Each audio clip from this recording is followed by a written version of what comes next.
আসসালামু আলাইকুম বন্ধুরা, কেমন আছেন সবাই? আশা করি সবাই ভালো আছেন। আমিও আলহামদুলিল্লাহ আল্লাহর রহমতে অনেক ভালো আছি। সবাইকে স্বাগতম মায়ের হাতের রান্না চ্যানেলে। আর চ্যানেলটি সাবস্ক্রাইব করে পাশে থাকা বেল আইকনটি বাজিয়ে দিন এবং সাথে লাইক ও কমেন্ট করুন। আজকে আমি রান্না করব পাঙ্গাস মাছের ঝোল ঝোল তরকারি। তাই আমি 1 কেজি কুমড়া কেটে নিয়েছি। কেটে ভালো করে ধুয়ে এখানে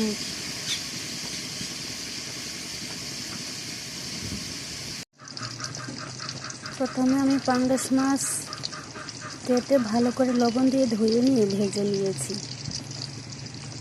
তারপর ভেজে রাখা মাছের তেলের সাথে আবারও কিছু দিয়ে দিলাম একটা পেঁয়াজ কুচি।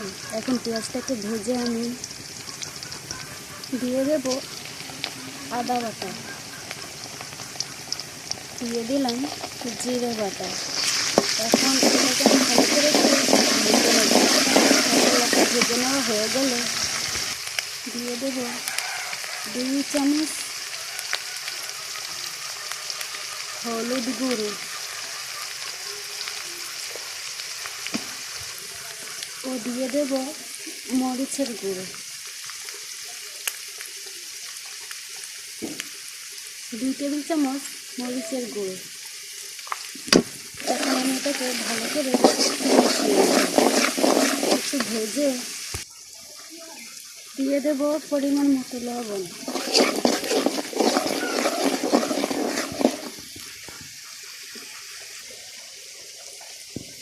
এখন আমি মশলাটাকে কষানোর জন্য অল্প একটু পানি অ্যাড করব।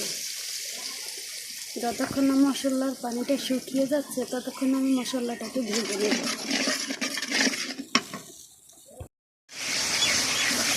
মশলাটা আমার ভালো করে কষানো হয়ে গেছে। দিয়ে দেবো আমি এখন কেটে রাখা কুমড়োগুলো।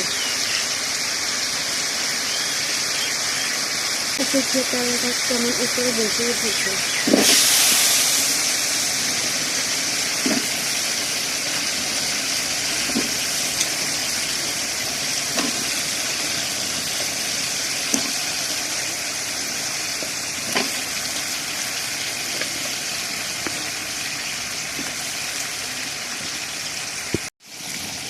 এখন আমি কুমড়োটাকে মশলার সাথে ভালো করে মিশিয়ে কিছুক্ষণ ভেজে নেব। ভেজে কষিয়ে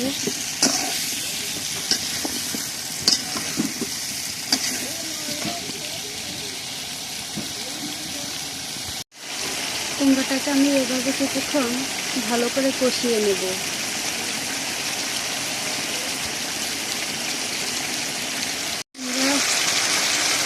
কুমড়া কষানো হয়ে গেছে। এখন আমি দিয়ে দেবো পরিমাণ মতো পানি।